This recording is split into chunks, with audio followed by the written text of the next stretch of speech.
सुबह सवेरे अकेले वन में टहलने के लिए निकला। वह अपनी ही धुन में चला जा रहा था।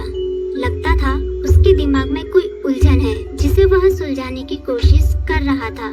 सड़क पर आगे बढ़ते ही उसके सामने चीकू खरगोश भागा। बबलू का पैर उसके ऊपर पड़ने ही वाला था कि चीकू जोर से चिल्लाया। उसकी आवाज सुनकर बबलू ने अपना पैर पीछे खींच लिया। कहाँ खोए हो बबलू भाई? कहीं नहीं, बस कुछ ऐसे ही सोच रहा था। किस बारे में? तुम जानकर क्या करोगे? शायद मैं तुम्हारी कुछ मदद कर सकूं। तुम तो जानते हो आजकल वन में कितनी चोरियां हो रही हैं, पर चोर का कोई अता पता ही नहीं है। इस बात को लेकर वन के सारे प्राणी चिंतित थे। वे वहाँ खुद को सुरक्षित महसूस नहीं कर रहे थे। अरे चीकू भाई, हम मजबूर हैं। हम चोर को पकड़ ही नहीं पा रहे हैं। वह बहुत चालाक है और अपने काम को बड़ी कुशलता से अंजाम दे रहा है। कहीं कोई सबूत ही नहीं छोड़ रहा। हमारे राजा इस बात को लेकर बहुत चिंतित है। यही कारण है कि हम सब इस बारे में सोच रहे हैं। अब तुम मेरी इसमें क्या मदद कर सकते हो? मैं कुछ सोचता हूँ, हो सकता है मुझे कोई उपाय सूझ जाए। प्रयास करने में कोई हर्ज तो नहीं है। तुम ठीक कहते हो चीकू, लेकिन वन के गुप्तचर भी अभी तक इसका कोई हल नहीं निकाल सके। इतना कहकर वे चुप हो गए। बबलू की बातों ने चीकू को सोचने के लिए मजबूर कर दिया। चीकू को उदास देखकर बबलू बोला, तुम अपना मन छोटा मत करो। मुझे अच्छा लगा कि तुमने मेरी परेशानी को समझा। कभी मैं भी इस वन के लिए गुप्तचर का काम करता था।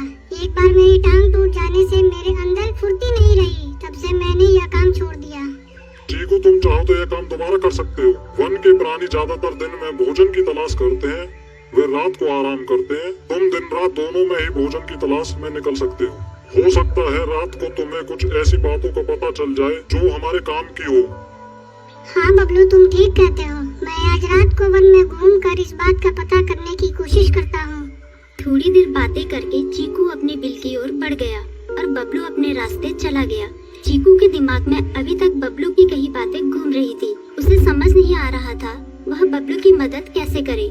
दिन भर वह उसी उधेड़-बुन में लगा रहा।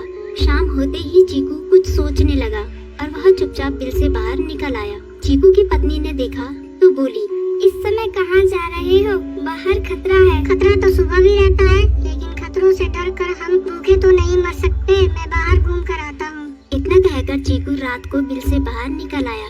कुछ दूर जाकर उसकी नजर बंकू उल्लू पर पड़ी, जो कुछ ही दूरी पर था।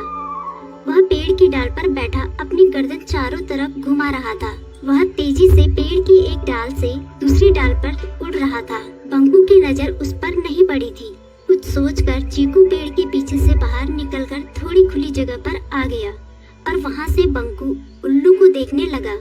बंकू ने चीकू को अंधेरे में भी देख लिया, पर उसने उसमें कोई उत्सुकता नहीं दिखाई और अपनी गर्दन चारों ओर घुमाता रहा। चीकू बड़ी देर तक बंकू की हरकतों पर नजर रखे रहा। वह थोड़ी देर तक खुले मैदान में खड़ा रहा, पर बंकू ने उसे देखकर भी अनदेखा कर दिया।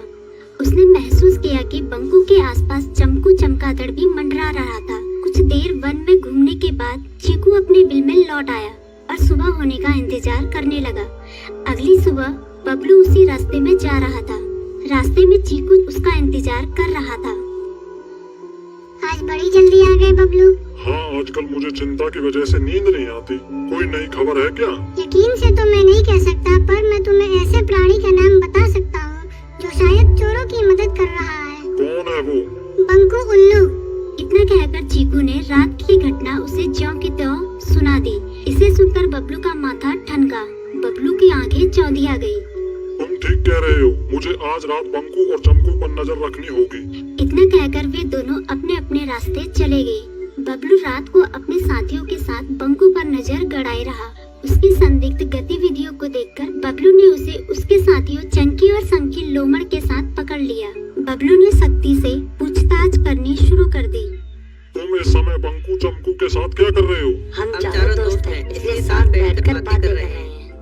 चमगादड़ और उल्लू की दोस्ती तो समझ में आती है, पर लोमड़ के साथ दोस्ती कैसे हो सकती है? सख्ती से पूछने पर दोनों ने अपना जुर्म कबूल कर लिया और सभी चोरियों के बारे में बताया जो उन्होंने कुछ दिन पहले वन में की थी। बबलू ने उनके चोरी का सारा सामान भी बरामद कर लिया। बंकू और चमकू को अभी तक समझ में नहीं आ रहा था कि वो इतनी आसानी से कैसे पकड़ में आ गए।